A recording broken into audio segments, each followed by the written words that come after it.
ஞானானந்தமயம் தேவன் நிர்மலஸ்படிகாகிருதியும் ஆதாரம் சர்வ வித்யானாம் ஹயக்ரீவம் உபாஸ்மகே.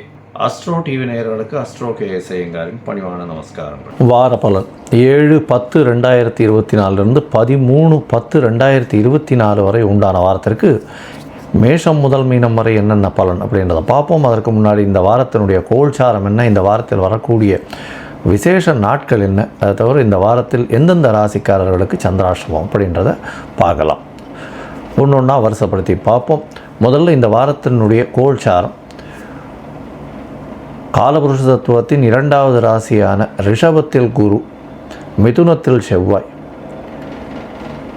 கன்னியில் சூரியனும் கேதுவும், துலாத்தில் புதன் சுக்கிரன், கும்பத்தில் சனி வக்ரம், ராகு மீனத்தில். இந்த வாரத்தில் பார்த்தோம்னா தமிழ் 21, ஆங்கிலம் 7ஆம் தேதி 7/10 அன்றைக்கி கார்த்தால புதன் கிரகம் தன்னுடைய கன்னியா ராசியிலிருந்து அடுத்து உள்ள துலா ராசிக்கு பெயர்றார். இந்த வாரத்தில் அதிவேகமாக செல்லக்கூடிய கிரகமான சந்திர பகவான் விருச்சிக ராசி அனுஷ நட்சத்திரத்திலிருந்து சதய நட்சத்திரம் கும்பராசி வரலும் போகிறார். இந்த வாரத்தில் இருக்கக்கூடிய கோல்சார நிலை இது. சரி, இந்த வாரத்தில் வரக்கூடிய விசேஷ நாட்கள் என்ன அப்படின்னா, இந்த வாரம் மொத்தமே விசேஷம்தான். ஏன்னா நவராத்திரி வாரமாக இருக்கிறது. 3ஆம் தேதியிலிருந்து நவராத்திரி ஆரம்பிச்சுடுத்து. முதல் 3 நாட்கள் அப்படின்னு சொல்லக்கூடியது துர்க்கை அம்மனுடைய வழிபாடு மிகவும் ஏற்றமான காலகட்டம். அதற்கு பிறகு 3 நாட்கள் லக்ஷ்மி, அதற்கு பிறகு 3 நாட்கள் சரஸ்வதி. அப்படி 9 நாட்களும் 3 இவர்களும், அதாவது துர்கா, லக்ஷ்மி, சரஸ்வதின்னு 3 தெய்வங்களையும் அதீதமாக கொண்டாடக்கூடியது. அதற்கு பிறகு விஜயதசமி கடைசி 10வது நாள். இந்த வாரத்தில் பார்த்தலையானால் விஜயதசமி வருது. பெரிய ஏற்றமான காலகட்டம். புதுசாக அக்ஷர அபியாசம், அதோட புதுசாக பூஜை போடுறது, அதாவது வியாபாரத்திற்கு ஸ்தலத்தை ஓப்பன் பண்ணுறது, புதிய விஷயங்கள் ஸ்டார்ட் பண்ணுறது, இது எல்லாமே இந்த வாரத்தில் நடக்கக்கூடிய காலகட்டம். பெரிய ஏற்றமான வாரம். இந்த வாரத்தில் பார்த்தோம்னா சஷ்டி திதி வருது. 9ஆம் தேதி அன்னைக்கு சஷ்டி திதி. சஷ்டி விரதம் வளர்பிறை சஷ்டி வேறு. அதனால் சஷ்டியில் விரதம் இருந்தால் அகப்பையில் குழந்தை பிராப்தி ஏற்படும்னு சொல்லுவாங்க. அதனால் சஷ்டி திதி விரதம் இருக்கிறவங்க முருகனுக்கு வேண்டிட்டு இருக்கிறதன் மூலியமாக அவர்களுக்கு குழந்தை பிராப்தி ஏற்படக்கூடிய காலகட்டமாக அமையும். இதுவும் வளர்பிறை சஷ்டி, கேட்ட வரங்கள் அனைத்தும் கிடைக்கக்கூடிய காலகட்டமாக அமைய போகிறது. இந்த வாரத்தில் வெள்ளிக்கிழமை அன்றைக்கே சரஸ்வதி பூஜை. அதுக்கு அடுத்த நாள் பார்த்தோம்னா வைஷ்ணவ சரஸ்வதி பூஜைன்னு போட்டிருக்கோம். என்ன ஒரே ஒரு வித்தியாசம் அப்படின்னா, அதாவது அஷ்டமி கார்த்தால் ஆரம்பிக்கணும். எந்த ஒரு திதியும் அன்றைக்கி கார்த்தால் ஆரம்பித்ததுலேருந்து இருந்ததுன்னா மட்டும்தான் வைஷ்ணவ திதியாக எடுத்துக்கொள்கிறேன். அதனால் பார்த்தேலையானால் சரஸ்வதி பூஜைக்கு ஸ்மார்த்த சரஸ்வதி பூஜை, வைஷ்ணவ சரஸ்வதி பூஜைன்னு 2 நாள் காட்டும். அதே மாதிரி ஸ்மார்த்த விஜயதசமி, வைஷ்ணவ விஜயதசமின்னு 2 நாள் காட்டும். அதே மாதிரி பார்த்தலையானால் விஜயதசமி அன்னைக்கு எல்லா விதமான ஆயுதங்கள், பொருட்கள், எல்லா விதமான விஷயங்களும், உங்களுடைய உபகரணங்கள் எதுவாக இருந்தாலும் உங்களுடைய வாழ்க்கைக்கு உபயோகப்படுறது, உங்களுடைய வாழ்வியலில் அது கலந்து இருக்கக்கூடியது.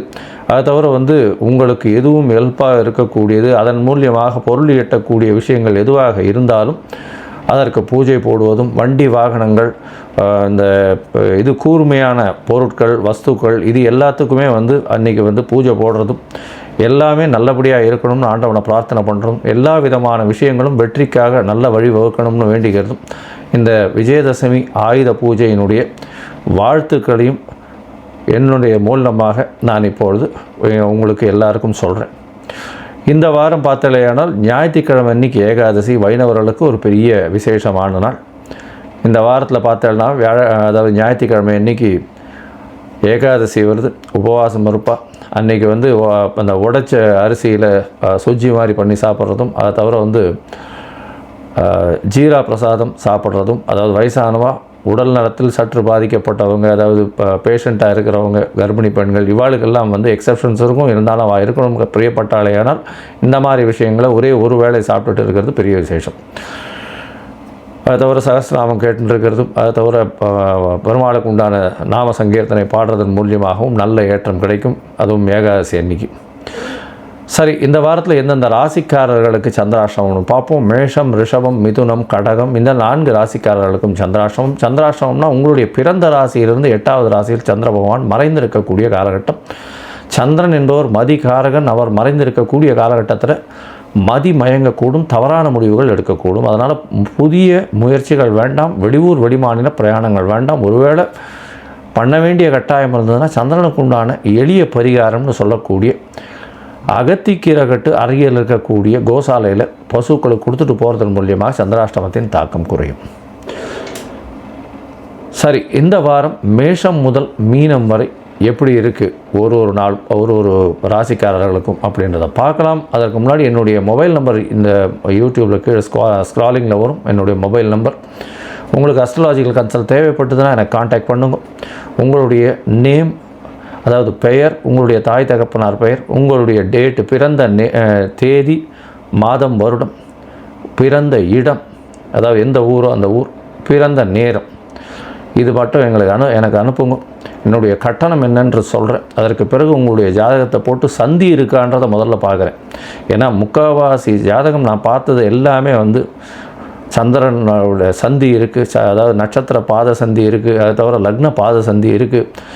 அதாவது மிருகசீரிஷம்னு சொல்லிட்டு ரிஷப ராசி நினச்சின்னு இருப்பா, மிதுன ராசியாக இருக்கும். அது மாதிரி சந்தியில் இருக்கிறதுனால எந்த ராசி அவள் அர்ச்சனை பண்ணுறான்றதே தெரியாது.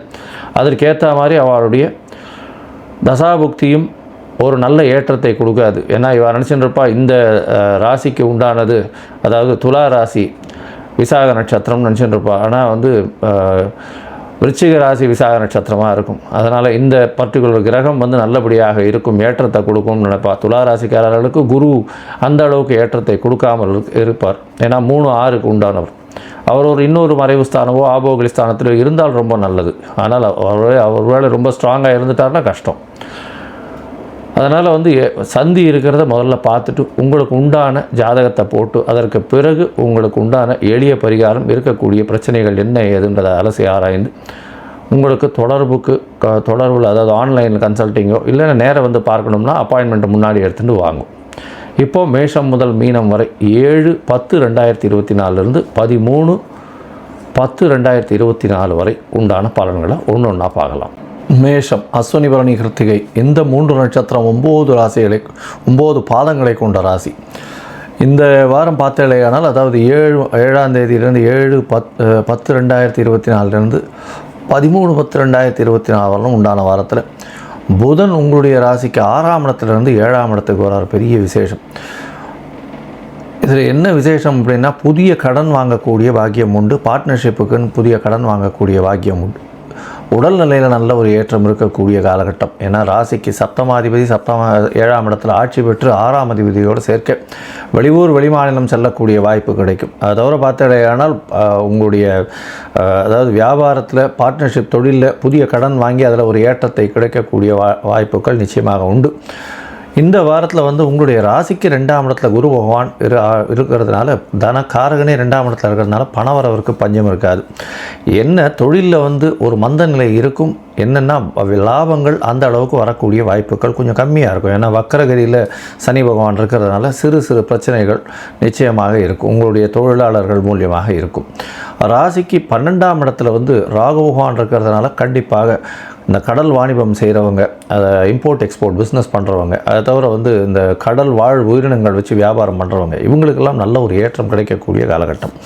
முயற்சி ஸ்தானத்திலேயே செவ்வாய் இருக்கிறதுனால இளைய சகோதரர்கள் மூலியமாக நல்ல ஒரு முயற்சிகள் எடுத்தீர்களேயானால் நல்ல ஒரு ஏற்றம் கிடைக்கும். அதாவது இளைய சகோதரர்கள் மூலியமாக நல்ல ஒரு ஏற்றம் கிடைக்கும். உங்களுடைய முயற்சிகள் எல்லாமே வெற்றி பெறும், கவலைப்பட தேவையில்லை. படிக்கக்கூடிய மாணவர்களுக்கு போட்டித் தேர்வில் நிச்சயமாக வெற்றி பெறக்கூடிய வாய்ப்பு உண்டு. புதிய வேலை அமையக்கூடிய வாய்ப்புகள் நிச்சயமாக இருக்கும். இந்த வாரம் பார்த்தலையானால் உங்களுடைய ராசிக்கு, அதாவது இந்த வாரம் ஆரம்பிக்கும் பொழுதே உங்களுக்கு சந்திராஷ்டம காலமாக இருக்குது. 9ஆம் தேதி காலை ஒரு 1:30 மணி 2 மணி வரலும் இருக்கக்கூடிய காலகட்டமாக அமையிறது. இந்த வாரத்தில் பார்த்தலையானால் சந்திராஷ்டமம் 7/10/2024 13/10/2024 வரலும் உண்டான வாரத்தில் 9ஆம் தேதி கார்த்தால் ஒரு 1 மணி வரலும் சந்திராஷ்டம காலம் இருக்குது. இந்த காலகட்டத்தில் புதிய முயற்சி வேண்டாம், வெளியூர் வெளிமாநில பிரயாணம் வேண்டாம்னு சொல்கிறோம். ஒருவேளை நீங்கள் பண்ண வேண்டி இருந்தது ஏனால் சந்திர பகவானுக்கு உண்டான எளிய பரிகாரம்னு சொல்லக்கூடியதை பண்ணிட்டு பண்ணுறதன் மூலியமாக சந்திராஷ்டமத்தின் தாக்கம் நிச்சயமாக குறையும். யாருக்கும் ஜாமீன் கையெழுத்து போட்டுறாதீங்க. அதற்கு பிறகு உங்களுடைய ராசிக்கு 9ஆம் இடத்துக்கு சந்திர பகவான் போகிறார். சந்திர பகவான் 9ஆம் இடத்திற்கு போகும்போது குருவினுடைய வீடு 4ஆம் அதிபதி 9ஆம் இடத்துல இருக்கிறது பெரிய விசேஷம். தாயின் உடல்நிலையில் நல்ல ஒரு ஏற்றம் இருக்கும். பணவரவிற்கு பஞ்சம் இருக்காது. திடீர் பாக்கியங்கள் கிடைக்கக்கூடிய வாய்ப்பு, லக்கு ஃபேவர் பண்ணக்கூடிய வாய்ப்புகள் கண்டிப்பாக இருக்கும். இது 11ஆம் தேதி காலை, அதாவது ஒரு 8:30-9 மணி வரலும் இருக்கக்கூடிய காலகட்டமாக இருக்கும். அதற்கு பிறகு உங்களுடைய ராசிக்கு பார்த்தாலேயானால் 10ஆம் இடத்துக்கு சந்திர பகவான் போகிறார். 10ஆம் இடத்தில் போகும்போது, அதாவது 9ஆம் இடத்துல இருக்கும்போது செவ்வாயும் சந்திரனும் ஒருவருக்கொருவர் நேர்பார்வையில் இருக்கிறது பெரிய விசேஷம். இதன் மூலியமாக சந்திர மங்கள யோகம் அமையிறது. சந்திரமங்கள யோகம் அமையிறது பெரிய விசேஷம். புதிய வீடு மனை வாங்கக்கூடிய பாக்கியம் நிச்சயமாக உண்டு. வீடு கட்டின்னு இருக்கிறவர்களுக்கு பெரிய ஏற்றம் கிடைக்கக்கூடிய காலகட்டமாக அமையும். அது தவிர பார்த்தாலேயானால் 10ஆம் இடத்துல சந்திர பகவான் போகும்போது பெரிய ஏற்றத்தை கொடுக்க போகிறார். 4ஆம் அதிபதி இன்னொரு கேந்திர ஸ்தானம்னு 10ஆம் இடத்துல போய் இருக்கிறது பெரிய விசேஷம்.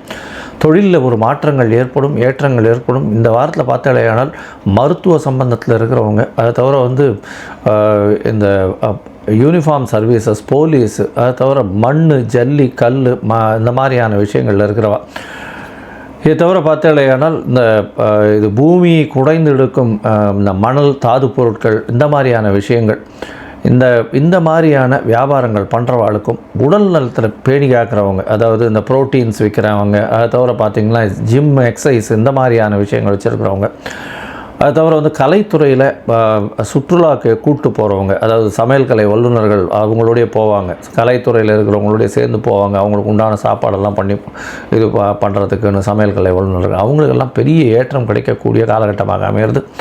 இந்த வாரத்தில் பார்த்தாலேனால் உங்களுக்கு எல்லா விஷயங்களும் வெற்றிகரமாக முடியும். கவலைப்பட தேவையில்லை. அருகில் இருக்கக்கூடிய முருகப்பெருமானை போனவங்க, நவராத்திரி வேறு நல்ல ஒரு ஏற்றமான காலகட்டமாக இருக்குது. விஜயதசமி வேறு வருது. குழந்தைகளுக்கு இந்த அக்ஷர அபியாசத்தின் போது உங்களால் முடிஞ்ச உதவிகளை ஏழை குழந்தைகளுக்கு செய்கிறது ரொம்பவும் சந்தோஷம். கண்டிப்பாக முருகப்பெருமான் அருள் கிடைக்க வேண்டும் இந்த மேஷராசிக்காரர்களுக்கு அப்படின்றதுனாலையும், முருகனுடைய பெரிய ஏற்றத்தை கொடுக்கக்கூடிய ராசியாக இந்த செவ்வாய் பகவானும் அந்த ராசியான மேஷம் இருக்கிறதுன்றதுனால முருகப்பெருமானை போய் வணங்கிட்டு வர்றதன் மூலியமாக உங்களுக்கு ஒரு நல்ல ஏற்றமும் மாற்றமும் இந்த வாரம் நிச்சயம் வந்தே தீரும்.